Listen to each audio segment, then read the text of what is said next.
Welcome to the Futures Initiative podcast. My name is Shelly Eversley, and I'm faculty chair of the Futures Initiative. At the Futures Initiative, we believe in a university worth fighting for. That is, our mission is to advance equity and innovation in higher education. Today, we're going to talk about transformative pedagogy, that is, teaching to transform.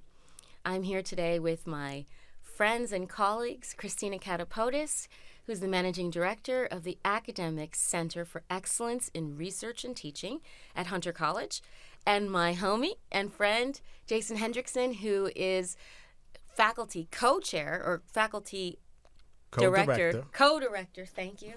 All these titles, co-director of career-connected learning at the City University of New York. He's also professor of English at LaGuardia Community College. Welcome, Jason and Christina. Thank you for coming. Thanks for having us. It's going to be a fun conversation. So let's just jump right in. What is transformative pedagogy? Why do people talk about student-centered teaching? So I love this question. I love thinking about transformative pedagogy. And I think a lot about Susan Bloom's book, Schoolishness, where she talks about how we are alienated from our own education and how do we go from alienation to authenticity. I had a student, I'd been asking them to write about themselves, to reflect on their educational journey. Before you go any further, what do you mean alienated from their education? Got you. So basically, when students go through school, they are constantly wondering, what is the right answer? What does my teacher want me to say, right? What's going to be the right answer? How do I get through this hurdle? Instead of wondering, what do I think about this, right? Or being asked to reflect on their own lives, their own connection to education. What do I want to learn? What am I curious about? And that's how we get alienated from our sense of self. And so when I get them at the college level, I ask them to reflect on their educational journey, to reflect on what this poem means to me. Not what does it mean, but what does it mean to me? And some of them say, I don't know. I haven't been asked to do that before. It's going to take me a while. And I said, good. I get it. Good. So what you're saying is that sometimes students come to college alienated from the process of learning. So they're thinking about pleasing the teacher or some kind of external expectation as opposed to thinking about how their education is going to develop their own individual knowledges. Yes. Got it. I mean, I'm taken by, remember Shelly and, of course, Christina, we did the whole transformative learning in the humanities initiative a few years ago, and the three questions that stick with me from that time, remember you did, what's your why, right? That was huge at the core. What's your superpower? Right. And what do you want to do for the rest of your life? Those three questions that we posed as kind of mixing it up and centering the student, I think that's at the heart of, I guess, a transformative or a student-centered pedagogy. Like, what's the why? Like, what is your motivation here? And can we center that and merge it with what we're doing in this course? And also, what is your superpower, right? Like, what is the thing that you haven't fully claimed yet, but it is what makes you unique? It's not like, oh, I wish I could fly. It's when I go to school, I'm coming back after 5 years off, I still hook up breakfast for the kids. That's my superpower. Or centering their experiences and making them realize that there's so much in them. That's, I think, at the core of the transformative pedagogy that all of us, I think, find as essential, right? Yeah. It's funny you say that, Jason, because when we did transformative learning in the humanities, we got that sort of mini mission, right? We took that from a really cool book. What do you want to be doing for the rest of your life? And it always strikes me as just insane that you ask a classroom ask them to write it down on a note card. And what always came up as the common theme was, I want to make my family proud. I want to take care of my family. Something along those lines. And when you think about that, what do you want to be doing for the rest of your life? Is making your family proud or taking care of your community? As opposed to, I want to work in a bank 80 hours a week for the rest of my life. Of course, money matters, certainly, right? But no one is actually dreaming of working overtime for the rest of their lives, working overtime in a job that they're not necessarily thinking about as the end goal, because the end goal, it really is what comes after the job. That is taking care of your community or your family. Right. Or even the students who I have who do say, oh, I want to be well off. I want to be rich. They're saying that not as a job. They're voicing a desire that they have for their family security or a way that they want to envision comfort. And that's a dream that I think we all have. Yeah. To be free of the stress, to be free of the impediments. That's, I think, the kind of shared vision that we try to cultivate in the classroom with community. Yeah. And I think where the transformative part comes into play is in the classroom, exactly what you're saying, realizing that, like, if I say I'm bilingual, that's not a deficit. That's your superpower, right? Facts. To instead of thinking about whatever you think the standard is from outside of yourself, looking inward and saying, I want this security for my family. My family is a part of this journey, right? It's not just retire at this age with this much money. It's where do all the other pieces of my life, everywhere where I find meaning, come into play, and to see it not as a deficit, but as I have this strength, I have this to contribute, and to recognize I'm already a leader in my family, I'm a leader in my community, and to then from there, from that platform, imagine what's possible. Yeah, every semester to that point, I begin with Theme for English B with Langston Hughes, and I go and I walk in, and the first words they hear from me, the instructor said, go home and write a page tonight and let that page come out of you. Then it will be true. I wonder if it is that simple. And I end there to really set the foundation for the class, to say, I'm the instructor, but what about you, right? What about, is it that simple as me just asking you to do work? No, we're going to complicate it. And then we spend the rest of that first day actually building community. And their first assignment is to have a conversation with each other, because I'm not going to be giving you, right? We're going to be contributing to the project. And I think that's the transformative element. Yeah. I wonder if you could just say more, because I'm listening to you and I'm thinking, okay, for people who are listening or watching, like, why does all this matter? Why does community in the classroom matter so much today? Ooh, today? I mean...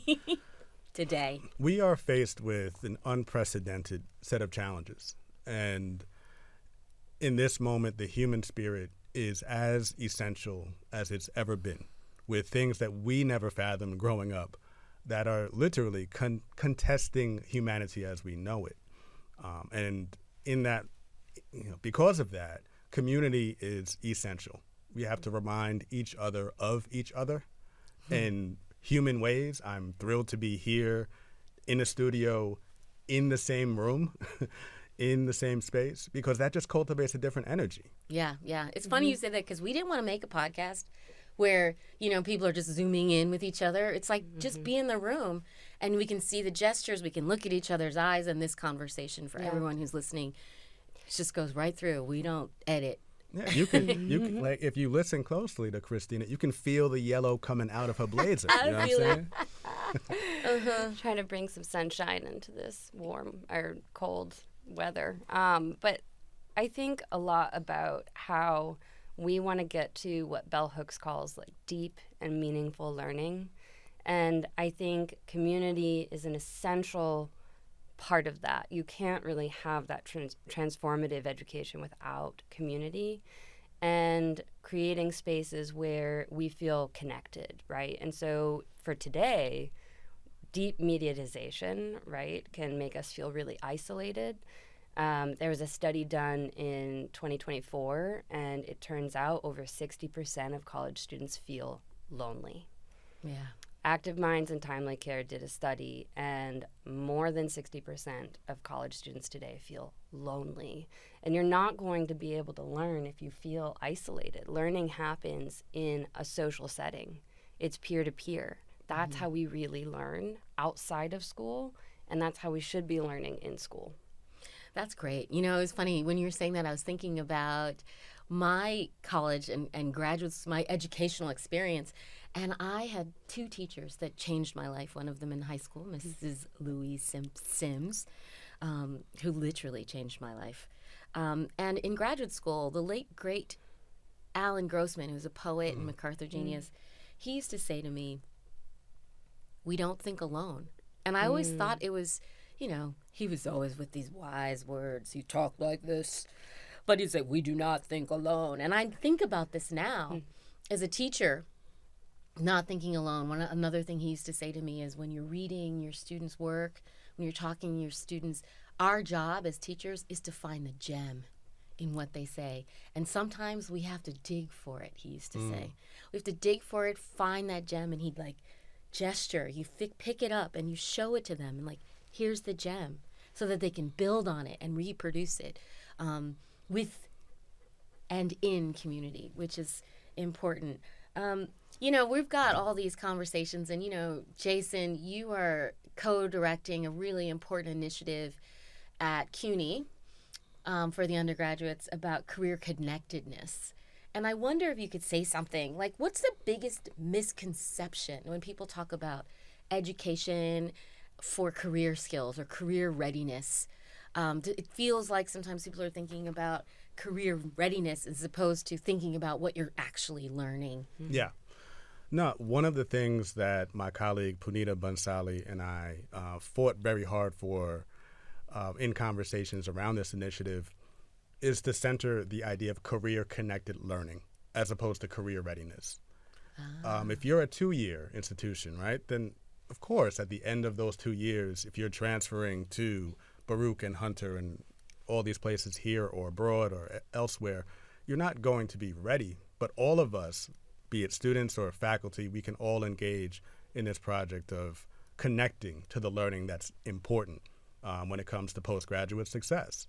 And it's not that career-connected learning is a sellout to larger kind of industry forces necessarily. Instead, what I'm trying to emphasize, what all of us are trying to emphasize in this initiative, is how important it is to teach the skills that are transferable. We know that at the age of 19, it's a ridiculous ask to forecast the rest of your life and what you're going to do, right? And so instead, letting a student know this skill that we're working on today, right, is relevant to X, Y, and Z. This is another version of what's your why, right? Why are we learning this? What is the transferability of it? And so I think the misconception is that we're creating foot soldiers for someone's job. And instead, we're trying to make students aware of the skills that are needed and name it and claim it. And that's a huge theme, right? Sometimes in our classrooms, we finish with a lesson. That's why it's so important, and Shelly, you've been great with this, to reflect, for those students to reflect and have a moment to say, this is why I learned this, or this is what I am learning. And it's our job to name, oh, today we worked on communication skills. Or, all of us in group work, that group work is the same group work you're going to need if you're a business major and you're trying to lead your team. So all of those things, I think, if we reframe it, they're what we do already in the classroom. But again, it's about naming it and claiming it. So students can see how their education is useful beyond the classroom, right? This isn't just busy work. This isn't just schoolishness, as Susan Bloom talks about it. This is meaningful and useful, and you can apply it in all of these other aspects in your life. And so if we're thinking about student-centered learning, can we talk about student-centered learning? Yeah, we sure can, especially because Christina Katopodis, the book you wrote with Kathy Davidson, The New College Classroom, I still go back to before I walk into my classrooms. So Thank you. Let's talk about student-centered learning. Yay. My favorite topic. One of the things that I try to share with my students is, look, I could be at the front of the room giving you a lecture on early American literature. I teach the survey. But then that just reinforces this idea that someone standing at the front of the room somewhere will solve the world's toughest problems. That I'm not smart enough, I'm not accountable or responsible for that. Somebody standing at the front of the room somewhere will solve climate change, social injustices. And instead, we all are accountable for solving the world's toughest problems, and we are capable of doing that together as a learning community. And so having students talk to each other, learn from one another, do group work, work together in pairs, I'm actually asking them to do more. I'm asking their brains to do more work. And I tell them, you can say whatever you want about this class, never say it was easy. And so first day of class, I asked them, how could this course change your life? I want you to write it down. We've got 5 minutes left. They were ready to pack up and leave. I said, no. I know you want to leave because I'm asking you the hard questions, right? And we're going to stay for 5 minutes, and I want you to write down, how could this course change your life? What could you learn in this course that you could take with you for the rest of your life? What do you want to learn? And then we start from there, and I build my syllabus around that in response to what they're curious about, what they want to learn, and what they want to do with this precious time we have together. I know it's required. Yeah. You don't have to tell me that's why you're here. Yeah. But what can we do with this time? Yeah. It's really, really great. I did your 10-day syllabus challenge this winter. And when we think about even the way that faculty design a course and create the sort of vibe for the course, the parameters for the course, the pace for the course is all in that syllabus. And you have this 10-day syllabus challenge that taught me a lot about centering students. Well, and you know what? That was a collaborative effort. I got to work with Gina Riley, who's faculty co-director of ASSERT and has an amazing breadth of knowledge in, she works in the School of Education, she specializes in special ed, and learning from her about backwards planning. Worked with our Career Center and thinking about how can I connect these learning outcomes to career readiness and career-connected learning.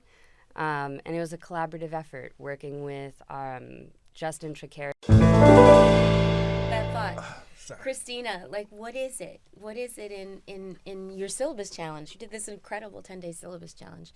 You were talking about career-connected learning and building that into the syllabus. How do you do that to set the vibe?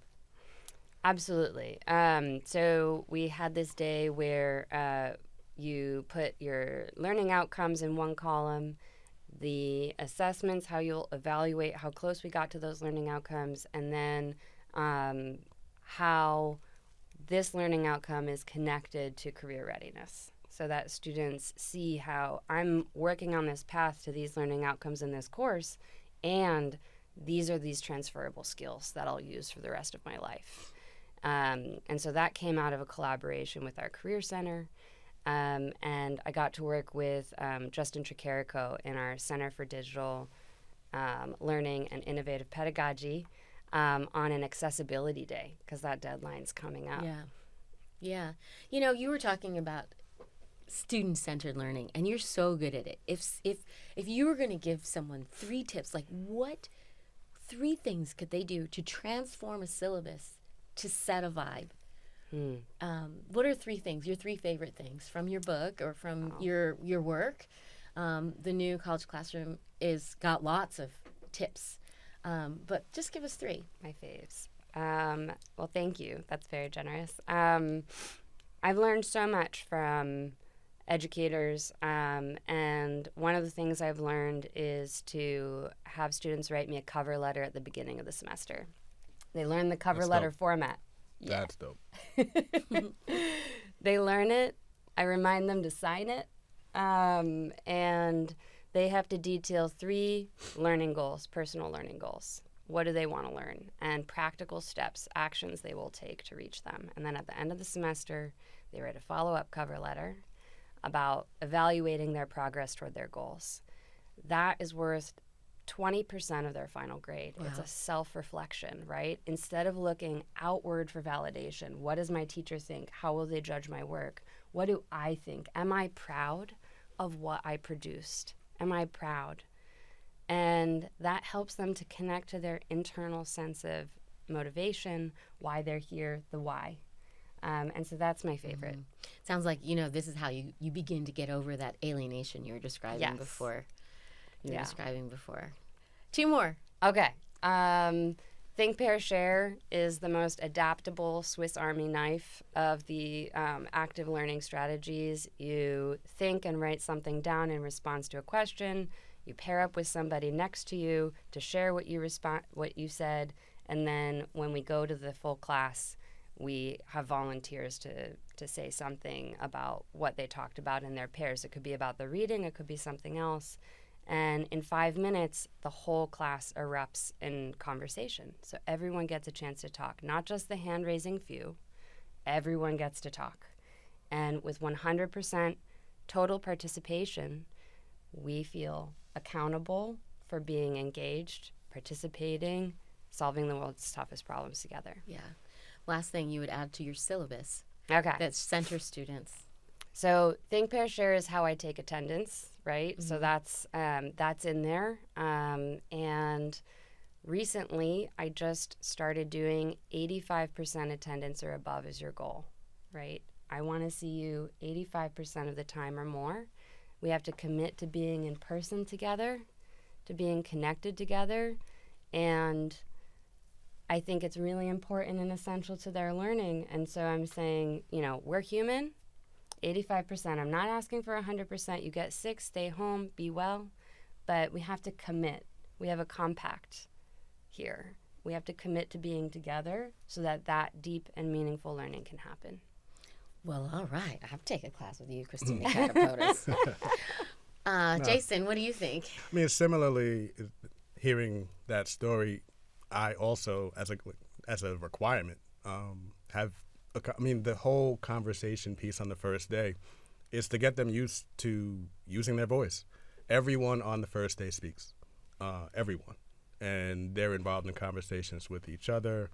They're involved with not just telling the class who they are, but they have to report out on someone else they had a conversation with in order to establish that community. That's cool. Like your voice is going to be at the center here, so get used to it. And that also reminds us that listening, right? It's listening and speaking.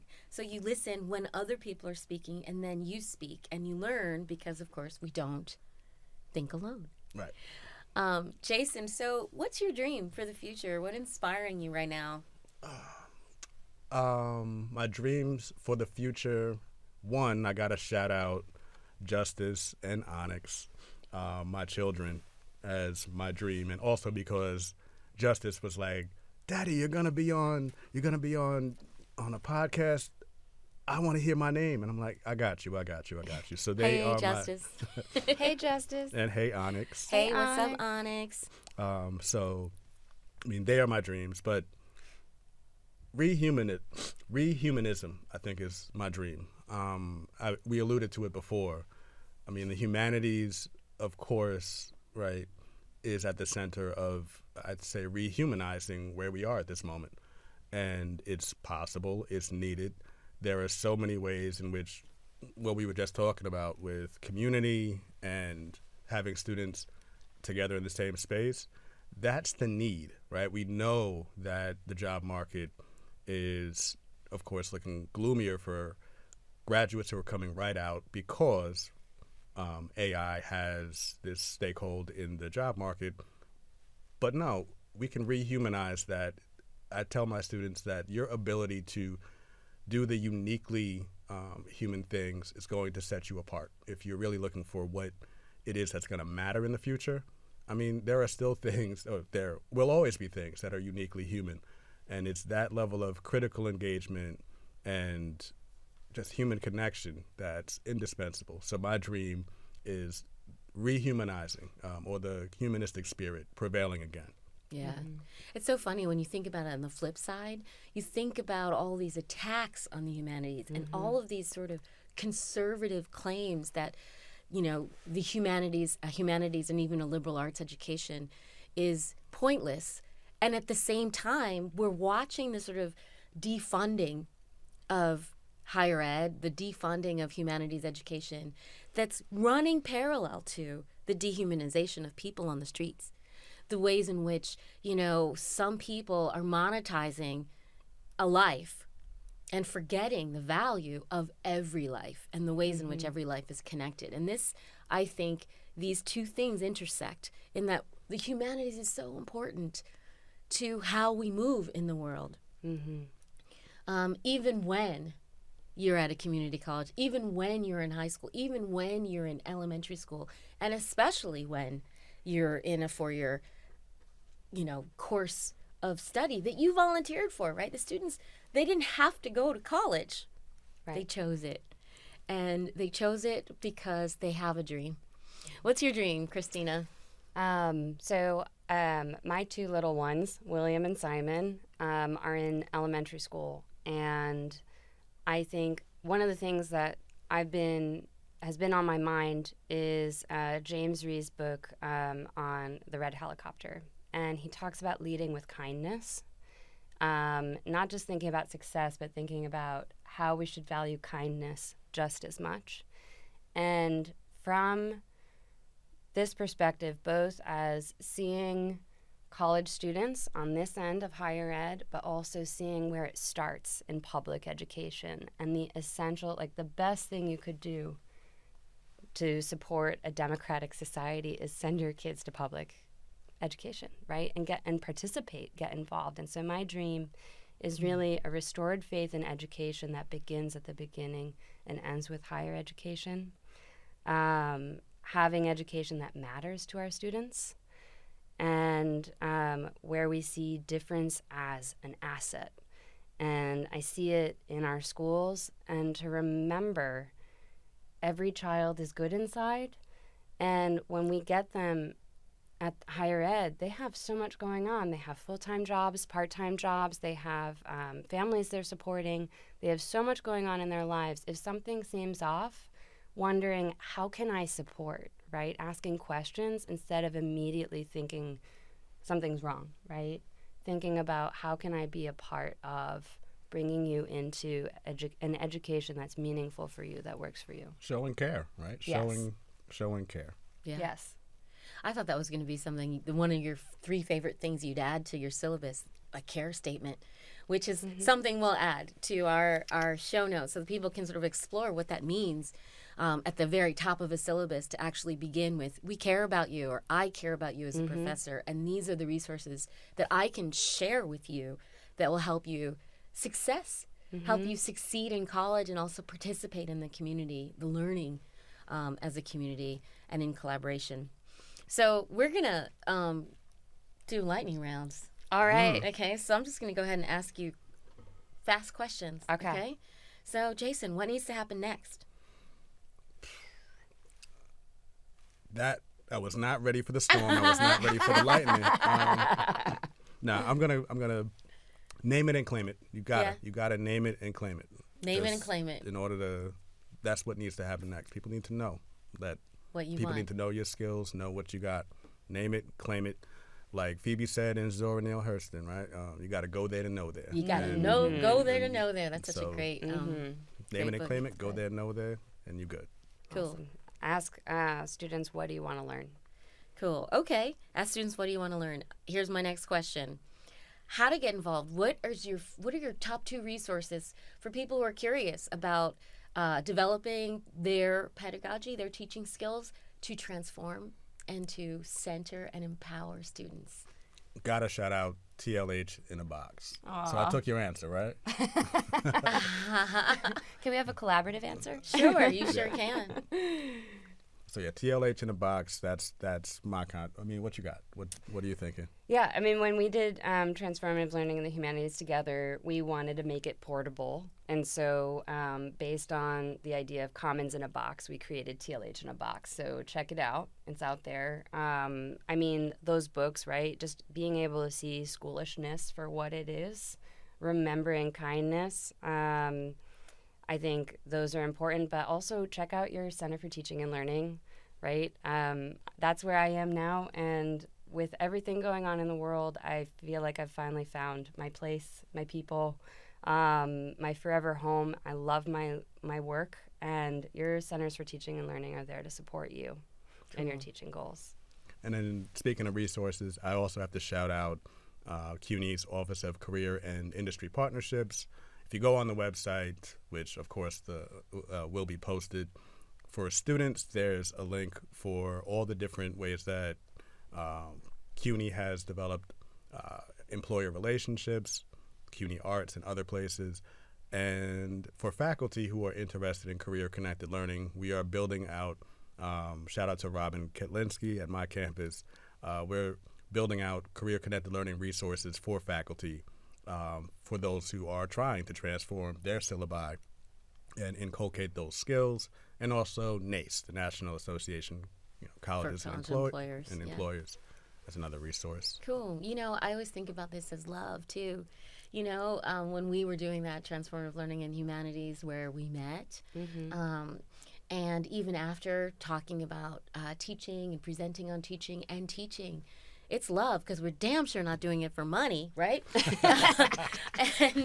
and it's love, and it's love that leads us, and it's love that's going to change the world. It's love that's going to get us through these really, really challenging times, to inspire and to empower our students so that they can go forward and create the futures that they want. Preach. Yeah. So here we are. Yeah, and I think that it's important that we follow what we love, right? That, we love our students, we want to care for them, and by asking them things like, what do you want to learn, or what matters to you, you also infuse what you do, right? You got to think about, what can I do that's going to fill my cup so I can keep going? Not the things that are going to drain it, but what's going to fill my cup, and that's my yes. That's where I say yes.